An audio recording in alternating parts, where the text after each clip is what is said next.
So another day, another limpyuhon, another piloon. So mo na gyud itong kinabuhi no as inahan. So mo to guys, manglimpyo na gyud ta kay natay mga bata nga naghulat. So ako pa to silang pakanon niya. So mo to guys, ako na ning limpyuhan namong kwarto, ako nang gina-arrange dira everyday gyud kapag mumata na ang mga bata. So laton pa na ako sila mumata guys kay masig matandog sila or makamata ba, maghilak-hilak.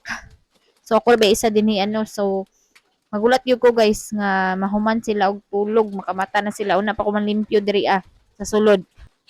So mao na gyud ni akong daily routine, part of my daily routine.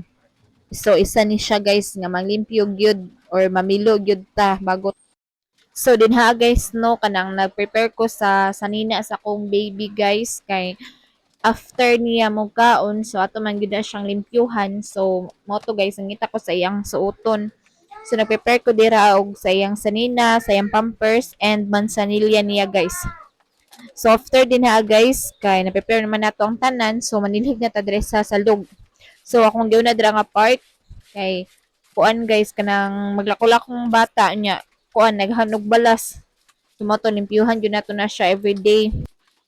So, diri sa mong kwarto guys, kay murag halos kada oras ko malimpyo diri asig panilhig kay akong anak kay mogikan sa gawas unya mosulod dayon dira sa kwarto dili magtrapo-trapo sa iyang tiil. So mo na nga murag kada oras gyud nako siya limpyuhan. Magsige ko panilig dira sa kwarto guys kay dira mag kamang-kamang maglako-lako akong anak. So mo to limpyuhan gyud nato na siya everyday.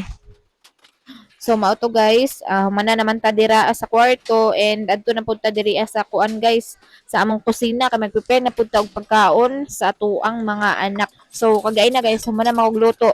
Nagsabaw kog isda and ako ang sudan. So naprito ako guys.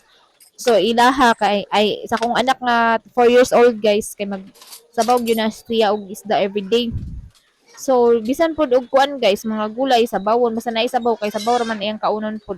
Tagsara kay na siya mukaon og kuan kanang isda may nana basta mga sudan tagsara kayo ang kuan gyud niya guys kay prefer kay sabaw gyud. So dinha guys prepare na ko og pagkaon sa kuang baby. So si relax man na siya karon guys no kay murag langi-langi siya kay iyang ngipon nagkuan na aksyon nagtubo ba nang hubad na iyang lagos niya kanang maghilak-hilak na siya pakanon mo to si relax na lang nako siya guys. So katong before guys katong first kaon niya gyud kay mga prutas and gulay ang ginapakaon karon kay si relax na lang.